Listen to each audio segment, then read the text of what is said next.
RMC, 6h, 9h, Bourdin Direct. Il est 7h44. Manuel Bompard, numéro 2 de la liste France Insoumise aux élections européennes, directeur des campagnes de la France Insoumise, est avec nous. Bonjour. Bonjour. Merci d'être avec nous.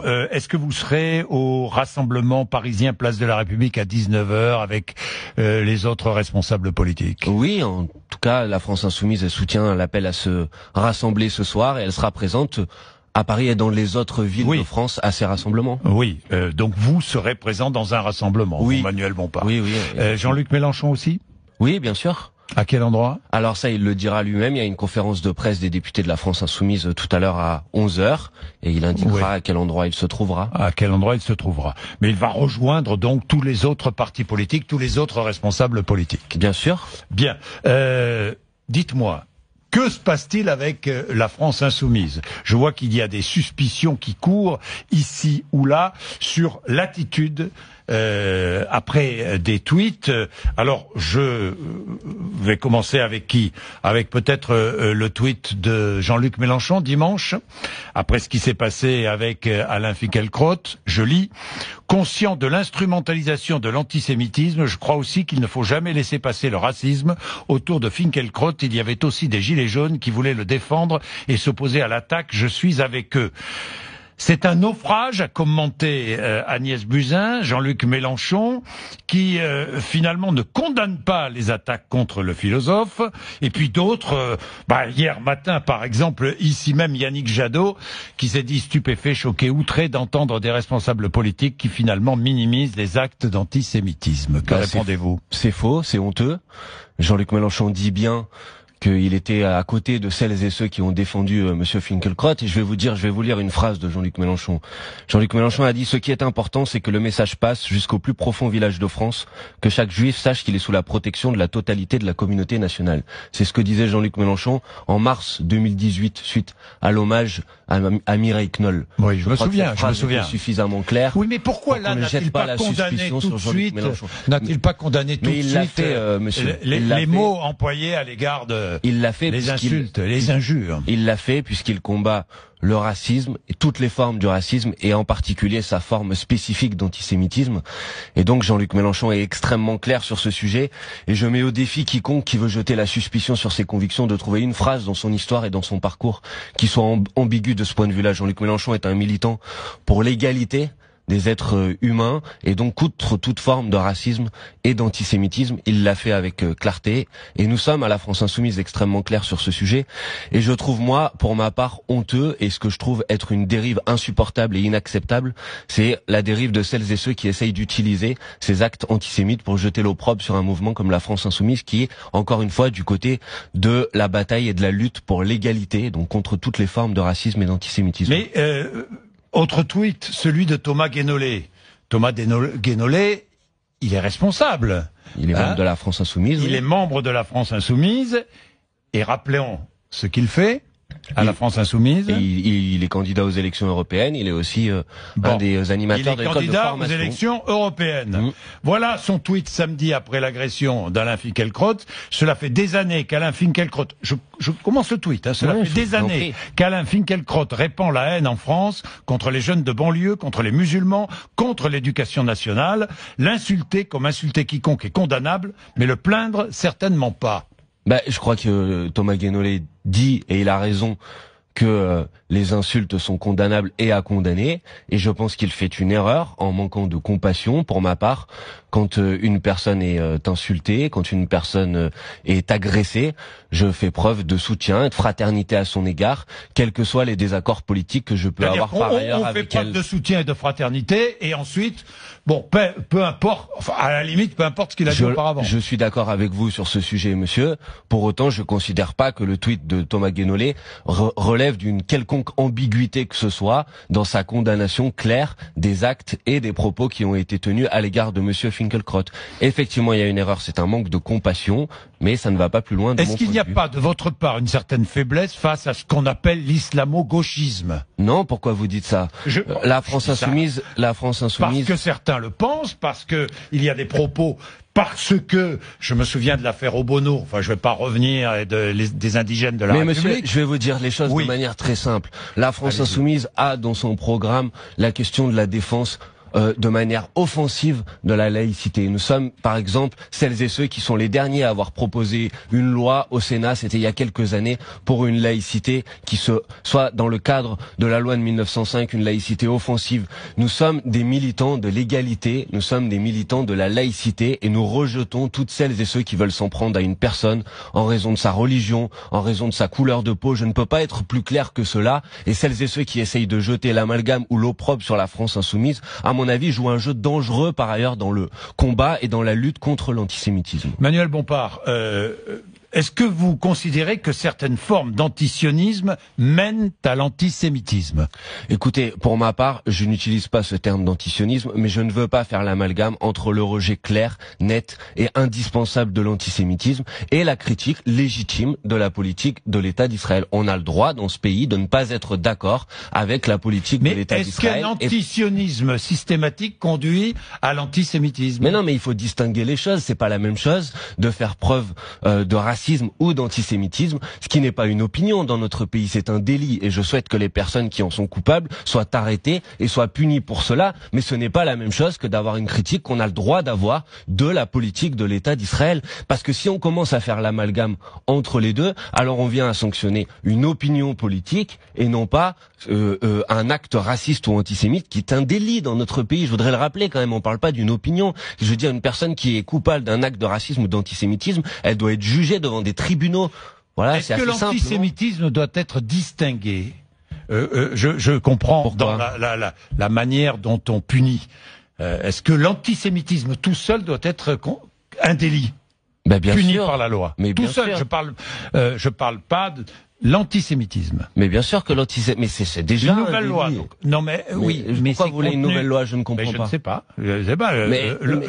Il faut que les lois s'appliquent. Mais non. Est-ce que vous considérez que l'antisémitisme est en soi une singularité différente du racisme? Est-ce qu'il faut l'inclure dans les lois sur le racisme ou le distinguer? Écoutez, je pense que en raison de l'histoire, l'antisémitisme est une forme singulière du racisme. C'est une forme de racisme, mais une forme singulière du racisme. Et je pense qu'elle doit être chassée, châtiée, au même titre que toutes les formes de racisme. C'est assez simple. Éric Brunet, Laurent Neumann sont donc avec nous. Éric Brunet. Moi j'ai un vrai problème avec l'antisionisme, parce qu'effectivement, c'est Macron d'ailleurs qui a dit lui-même, peu de temps après avoir été élu, l'antisionisme c'est la forme moderne de l'antisémitisme. J'entends ce que dit à l'instant monsieur sur... la forme réinventée, il a dit. Voilà, exactement. Mais il s'est exprimé plusieurs fois, donc il a aussi dit la forme moderne. Donc j'entends les gens du front de gauche qui disent oui, mais on peut critiquer la politique de Netanyahou, et ma foi, ils ont bien raison. Sauf que l'antisionisme, c'est pas critiquer la politique de Netanyahou.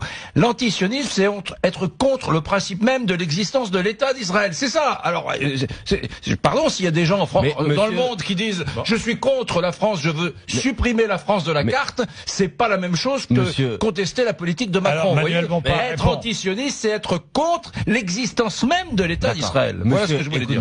Moi, je vais vous répondre de manière simple. La France insoumise, elle a un programme, et dans ce programme, elle a une position sur le conflit au Proche-Orient. Et sa position, elle est simple. C'est deux États, dans le cadre des frontières de 1967 et dans le respect de la légalité internationale et des résolutions de l'ONU. C'est assez simple. Vous n'êtes pas antisioniste. Je ne suis pas pour la suppression de l'État d'Israël. Vous n'êtes pas antisioniste. Bon, bah voilà. Donc j'ai répondu à votre question de manière simple. Et ne dites pas qu'à la France insoumise, il y a des gens qui seraient pour la suppression de l'État d'Israël. C'est faux.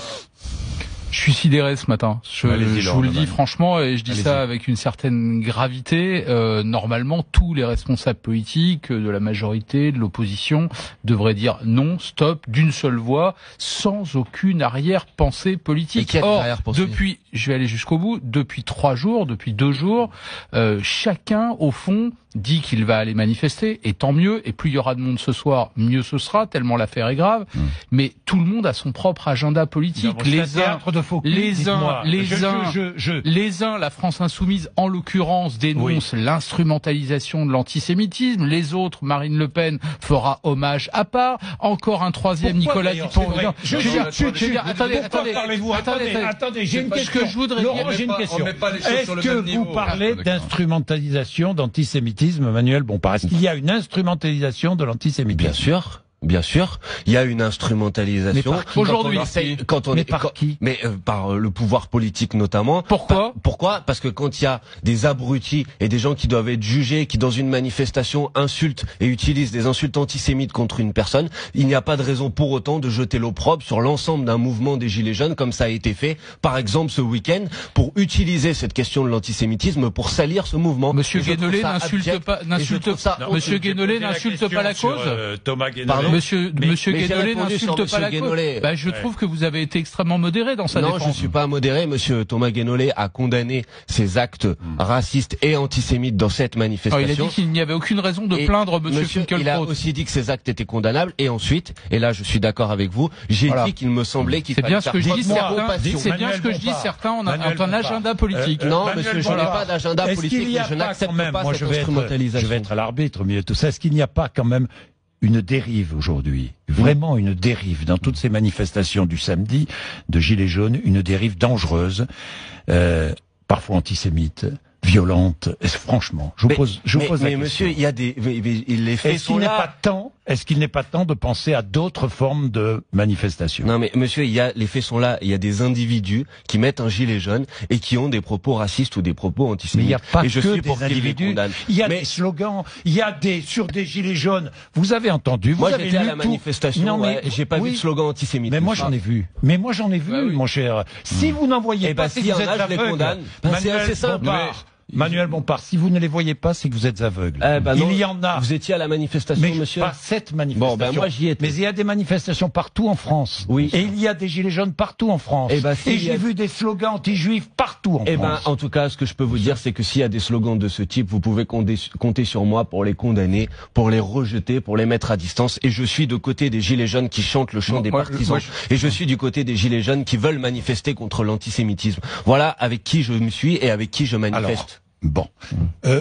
Moi, je vous avais posé la question de l'hypocrisie. Enfin, l'hypocrisie majeure dans cette affaire, c'est le Parti socialiste qui sort de nulle part, qu'on n'avait pas entendu depuis 1 an et demi, qui dit qu'il va faire une manifestation contre l'antisémitisme et qui met de côté la moitié des Français qui ont voté au second tour, à peu près 50% de l'opinion publique, puisqu'on n'invite pas Dupont-Aignan, on n'invite pas Marine Le Pen, etc. Ils sont invités maintenant. Oui, maintenant ils sont invités. Il faut voir dans quel contexte. C'est assez dégueulasse. Et moi, j'entends des gens de la France insoumise, je l'ai dit hier, Corbière notamment, qui dit l'antisémitisme, c'est l'extrême droite. Eh bien ça, tenir ces propos en 2019, c'est dégueulasse. Est-ce que l'antisémitisme, c'est aussi l'extrême gauche et... Non mais demandez à n'importe quel Français juif. Demandez très bien, vous voulez exonérer, si vous voulez exonérer il vous répondra. Alors vous allez pas d'exonérer l'extrême droite. Vous allez me parler de ces groupuscules qui aujourd'hui ont pignon sur rue. Je pense par exemple au Bastion Social en Alsace, à Lyon, qui aujourd'hui s'installe. Qui a tué 11 juifs? Qui a tué 11 juifs en France après-guerre? Qui? L'extrême droite? Non. Mais qui fait des tags? Non. Qui fait des islamistes? Des chants néo-nazis? Des islamistes. Et alors, je les condamne, monsieur. Ouais, très bien. Et alors, vous pensez que l'extrême droite n'a aucune responsabilité dans notre pays dans la montée de l'antisémitisme? C'est qu'aujourd'hui, vous voulez que je vous rappelle qui a été le président de ce parti pour les Français juifs est supérieur. Mais pourquoi c'est vous qui faites? Excusez-moi, mais c'est vous qui hiérarchisez. Ah oui, j'hiérarchise. Ben non, il ne faut pas hiérarchiser entre toutes les formes de. On a tendance à hiérarchiser. Moi, je n'hiérarchise pas. Je condamne toutes les formes d'antisémitisme. Laurent Neumann. Deux petites remarques. D'abord, je note, et c'est encore de l'agenda politique, que chaque formation politique parle de l'antisémitisme qui l'arrange.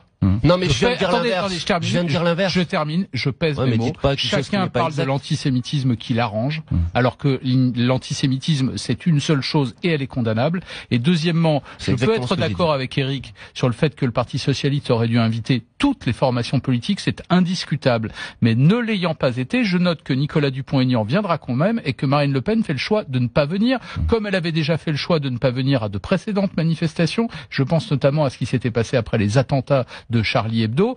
C'est de sa responsabilité de venir. Bon, même si non, Eric, il est 7h58. Le fils de Madame il est 7h58. Elle est la bienvenue. S'il vous plaît. C'est très différent. Oui, et nous avions été sortis de la manifestation. Et à ce moment-là, à ce moment-là, j'ai pas entendu votre indignation. À ce moment-là, j'ai pas entendu votre indignation. Mais comment pouvez-vous dire ça? Comment vous pouvez dire vous? Et comment vous pouvez jeter l'opprobre sur ce que moi je pense? Manuel comment les militants de la France j'ai simplement un petit conseil à vous donner. Oui, je vous écoute, monsieur. podcast, ça existe. Oui. Alors vous allez réécouter et vous verrez ce qu'on a dit. Alors dites-le aujourd'hui. Dites que c'est pas normal. Dites que si ce soir nous sommes dites que si ce soir nous sommes mal accueillis, ça sera un problème pour la démocratie. Oui, mais on est totalement d'accord. Ça me fait plaisir de vous l'entendre dire. Merci.